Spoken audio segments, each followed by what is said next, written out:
Hi everybody, my name is Sarah. Pearls of Wisdom and Food with Keto Under 20 with nothing but natural sunlight.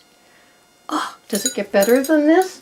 I don't think so, but maybe I need to cut out some of the harshness. Anyway, here we are. Another video. I think this one is on encouraging and encouragement and validation and how important it is to us for people to notice these things and to appreciate us and to validate us and to encourage us.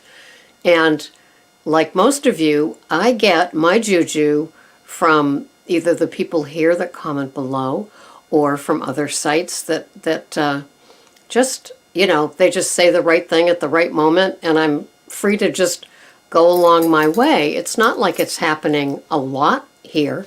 And, sometimes I'll get a compliment or something like that, but it's nothing like talking to somebody from the heart to another heart that knows exactly what we go through here in keeping our keto under 20 day after day after day, through the difficult times, the easy peasy lemon squeezy times, the times when we are tempted beyond words for something that could just derail us in the worst way, or for supporting those that were derailed and they come back on and they want to pull it together under the 20 and just have an abstinent day.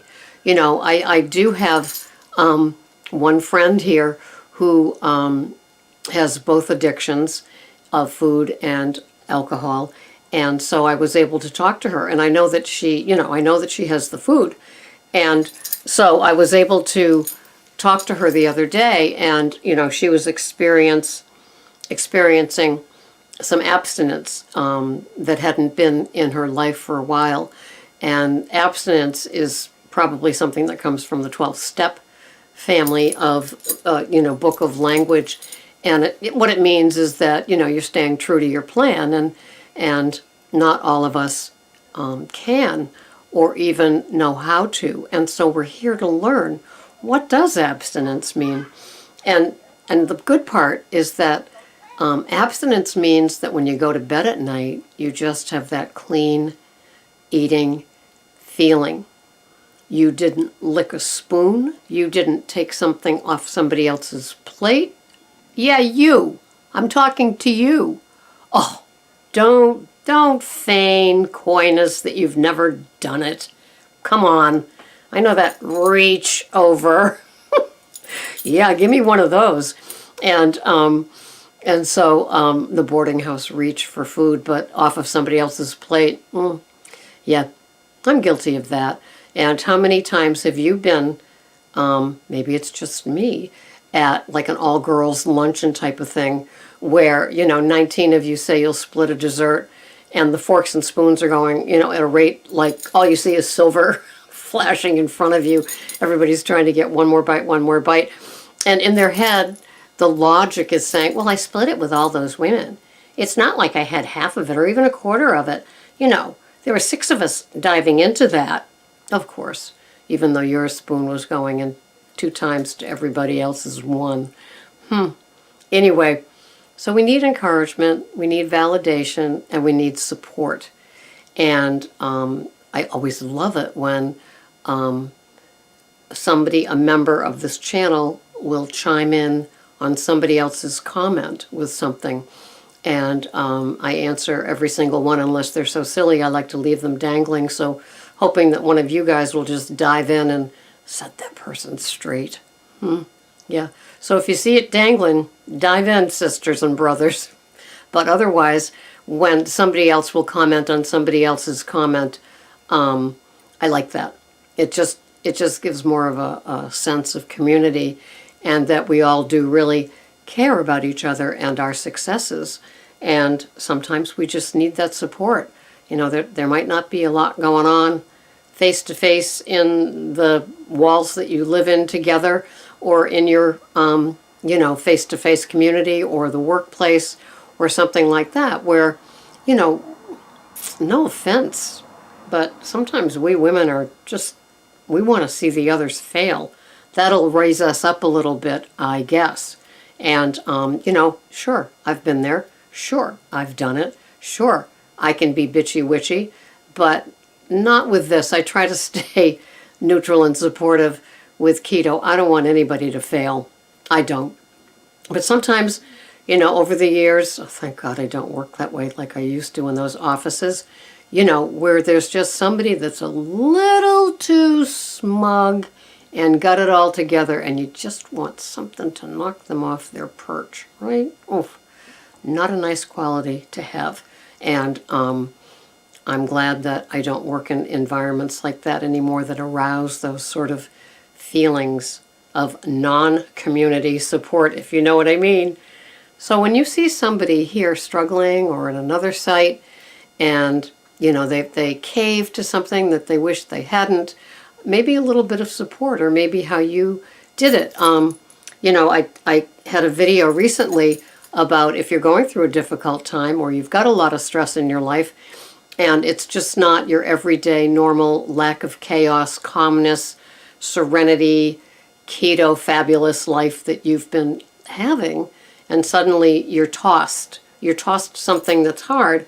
My suggestion was to up your carbs, not with refined foods, not with grains, maybe one starchy veggie like a sweet potato, maybe some organic berries, something like that. Just upping your carbs and your veggies to just get you to a place until you can get over the hump. So instead of slipping and ending up with the box of Cheez-Its between your legs while watching Orange is the New Black, having more veggies to satiety or something like that. As I mentioned before, I would just have a double serving of Brussels sprouts. I would have Brussels sprouts for the whole week if I was going through a difficult time. Brussels sprouts is now would be my binge food, if you can imagine. So sometimes we just need that, the 10 fingers. Remember the 10 fingers where somebody would lift you up? Not over the fence so you could, do something to somebody's house. 10 fingers. Just the emotional support and identification. Identifying with somebody who's hit a rocky patch and just needs an atta-girl or an atta-boy to get through it. Some of us get to those rocky patches and we're doing the same thing that we've been doing every single day. Another person commented, maybe that's what I need to do. I wanted to ditch the keto after a year and a half. It just stopped working for me. So instead of doing that and then feeling like a failure with two things, keto and then having the things that are not ketofied, just staying true to your keto, you can still, I bet, remain fat adapted if you up your fats along with your veggies. And they say to do that anyway because of the K2 that shows up in butter, along with some other great vitamins that your body needs and will like you for. So before you throw in the towel and think that keto might not be for you, consider that, just upping your veggies a little bit. Dr. Berg talks about not even counting green leafy veggies when you have your 20 carbs, and he goes all the way up to 50. And I don't know if it was a slip or not, but when he was talking, he said net carbs, and that's like, I can't imagine 50 net carbs, but I'm not going to imagine it because I'm keeping my keto under 20. I don't do the net carbs. That's only because of my addiction and my feelings, and the 20 works, and it ain't broke, so I ain't gonna fix it. But just try to keep an ear open, eye open if you're reading something on my site or somebody else's where somebody could just use a word of encouragement. Somebody that really has legitimate need, not the attention-seeking chronic relapsers that you sometimes see, but the people that just get discouraged. It's like, how come all these other people are dropping 10 pounds in an hour and a half, and I've been on it since April and I've just reached 9 pounds. There was a great one on that I caught. I think it's Autumn Loves Life, something like that. She's a keto woman. And she showed 2 pictures of herself, one taken a few months ago and one now. And you could see the difference. And it worked. Her body was much smaller in the recent one than she took. And then the big moment was she weighs the same. It's the same from then as it is now. So if you can catch that, that's kind of a cool podcast that she did. The scale, if she didn't see herself in the mirror or maybe take her measurements literally, waist, butt, thighs, tum-tum, hips and all that, if she, didn't do those pictures of like the difference and you only went by what the scale said, she probably would have been wicked discouraged. But she proved that once again, this is where keto can fool us. Same for me. I weighed 10 pounds less than I do now, and I was the same size.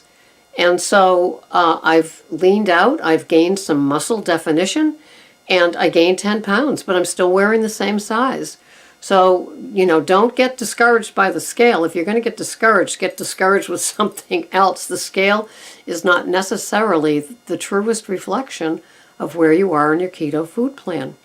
So, support, validation, encouragement, and, for ourselves and for others, because we are all in this together. This is really a grown-up program, and we care. We really do. I know I do. I care about what you guys do, and when you get into those jams and you're confronted with something, we all need a real quick solution, a quick atta-girl, atta-boy, and, maybe that's all it takes to send us on our way, to go back and dealing with life on life's terms with face-to-face people. It could be as simple as that. You have no idea how important a atta-girl can be. Atta-boy. Have a wonderful weekend. This has been Sarah, Pearls of Wisdom and Food with Keto Under 20 and Sunshine. Bye-bye for now.